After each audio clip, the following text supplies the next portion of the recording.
ile roho ya ujasiri na roho ya kujituma ambayo watangulizi wetu walikuwa nayo, wakaamua kupambana na mzungu ambaye alikuwa amejihami maradufu. Hao hawakuwa na silaha, na wengi walijua kwamba watakufa kabisa.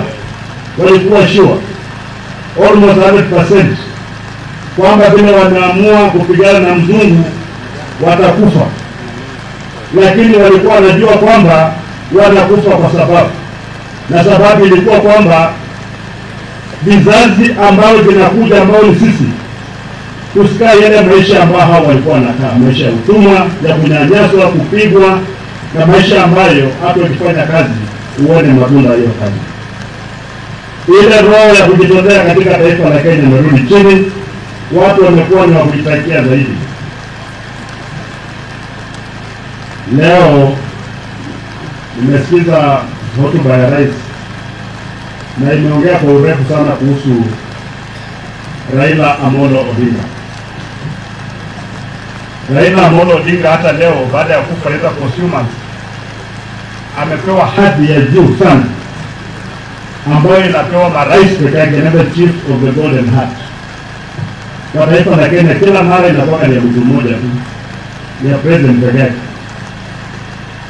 lakini Raila amepewa hiyo. Na mkiangalia historia ya Raila tangu wakati wa Mzee Moi, alipigana na Mzee Moi, baadaye akaingia kwa KANU akakuwa secretary general. Akaja Mwai Kibaki, walianza pamoja, wakapitana, wakapigana, wakarudi pamoja. Akaja Uhuru Kenyatta, wakapambana kwa siasa, baadaye akaingia kwa serikali. Kwa sasa tuko na Rais Ruto ambaye walikuwa pamoja wakapitana,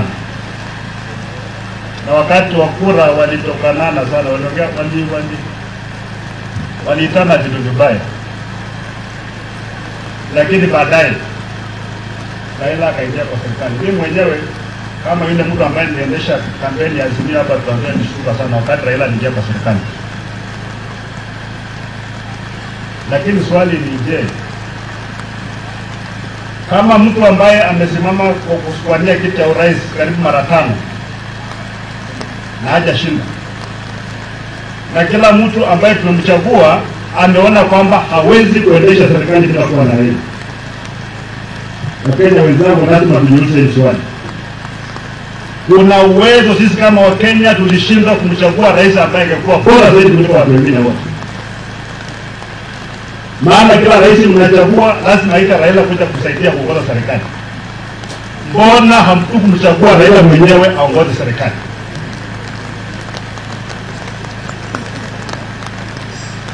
Siasa yetu inapangwa vipi?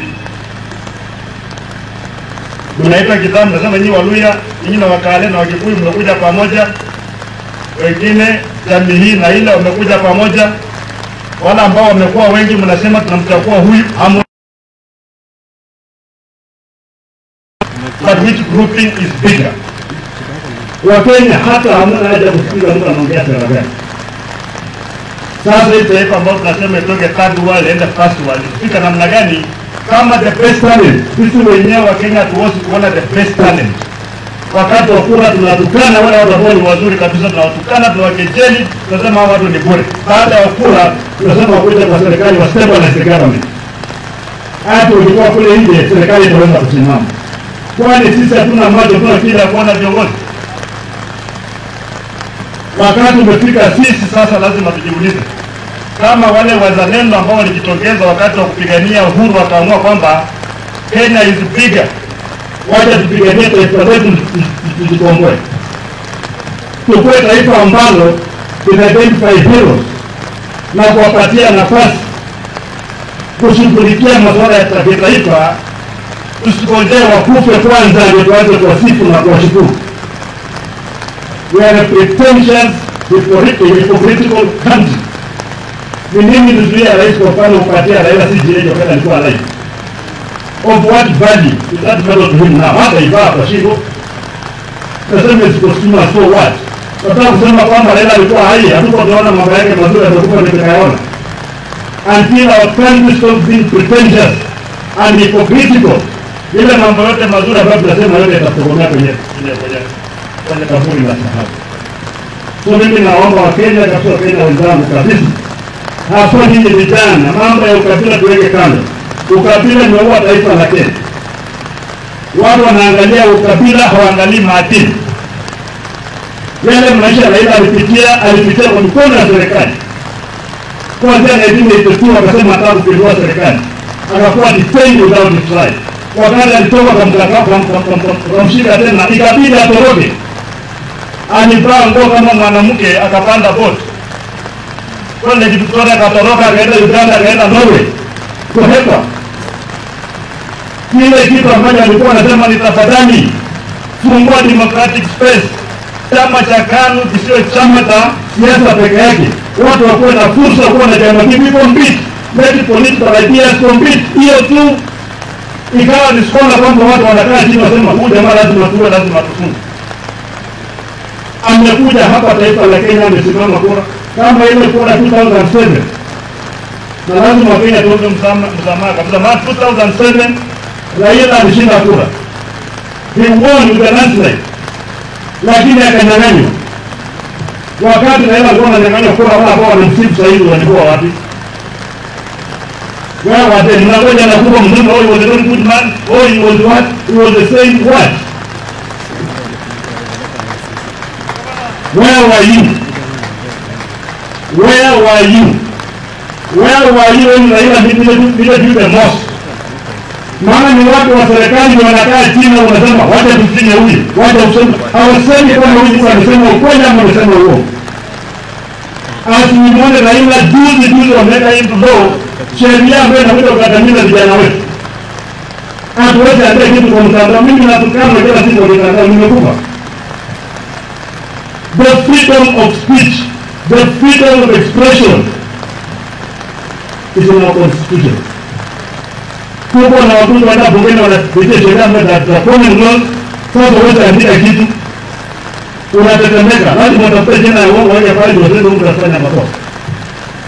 Why can we allow our people to express themselves freely? If we love Raila, the freedom fighter, the man who was dedicated to the welfare of our people, we cannot speak from both sides of our mouth. We cannot. When it seems Raila ni mzuri, Raila Madina alikuwa anasimamia mwanzo kuikandamiza hata kabla hajazikwa. Itakuwaje? Sasa wengine wanaanza kudanganya jana kwa matanga. Hata Raila aliwaambia akikufa atuwapate kwa serikali ya Congress. Aliwaambia wapi? You are lying.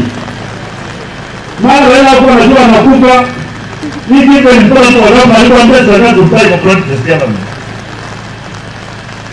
Lying was not part of the ideas of Raila. Raila was a man who was committed to the truth. Say the truth and face the consequences. What about that part of the government? Do that by choice, say because you believe it's good. Lakini mseme kwamba Raila alisema alikwambia wewe ati amo nyota. Watu waje uongo bwana. Uko na freedom ya kwa serikali. But don't make it kama ile iko kwenye obligation kwamba Raila aseme kwa serikali. Hapana. So sisi kama wakazi wa Trans Nzoia pia nataka tupunguze hii mambo ya migawanyiko ya ukabila. Let us reduce it. Watu wanatoka nje ya kaunti ya Trans Nzoia wanakuja kupeleka story nyingi hapa ambayo yatugawisha kabisa. Huyu ni mbaya, huyu ni mbaya, huyu ni mbaya. Kuna watu hapa Trans Nzoia mimi kuwapatia basari. Nipatie mambo basari nipatie hii. Alafu kiongoza kule kule ndio atakuja matemu anatembea anapatia basari. Huyu mama anasema anataka. Anataka basari. Anasema huyu anataka kupatia basari. Why do you behave like this? Ethnicity haitakupeleka mahali popote. tujue kwamba wewe the Cosmopolitan County tupendane. Hata viongozi ambao wanasema kwamba wakuja kwa mikutano, nani anawakataza kuja kwa mikutano? Ni kwa sababu ile program sisi tuko nayo ambayo inajali mwananchi wa kawaida, hawa wako hiyo program. Mungu ataka utembee na yeye wakati unampatia tenda. Anataka utembee na yeye wakati unajiri mzee yake. Anataka utembee na yeye kwa sababu anakulazimisha wewe ufuate maadili yake. Ile mara na kanyaga siasa au mfuate hapa. The politics of deceit. Sisi wakati tushindwa kura, Rais Ruto anashindwa kura, by law, we are obligated to remain in the opposition and keep the government on its course. This idea of making those of us in the opposition feel guilty will not work. Maana serikali lazima waambie umefanya makosa hapa, umefanya makosa hapa, umefanya hapa. Sisi wote kwa ndani ya serikali tunaenda kufanya njama ya kuangamiza mwananchi. Hamna wewe tena mabada kama hizi zinafanyika mtasikia.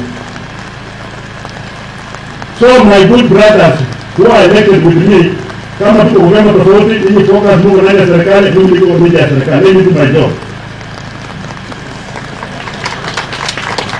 Let me do my job. But our day is coming. Our day is coming because I know Kenya deserves better. Our day is coming.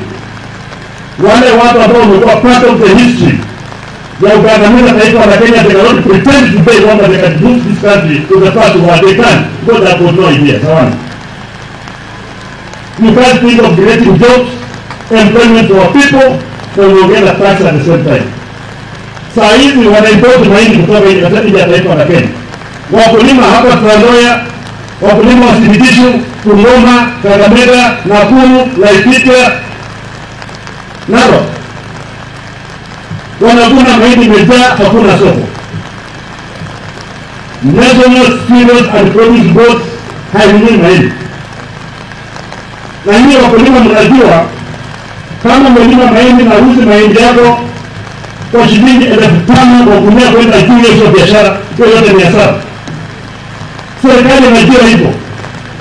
Lakini baada ya serikali itaachia mkulima wa motoshed shilingi 5,100 mahindi, serikali inakataa. Lakini serikali iko tayari kwenda kuleta mahindi kutoka Pakistan iliko shilingi 10,000 kwa gunia.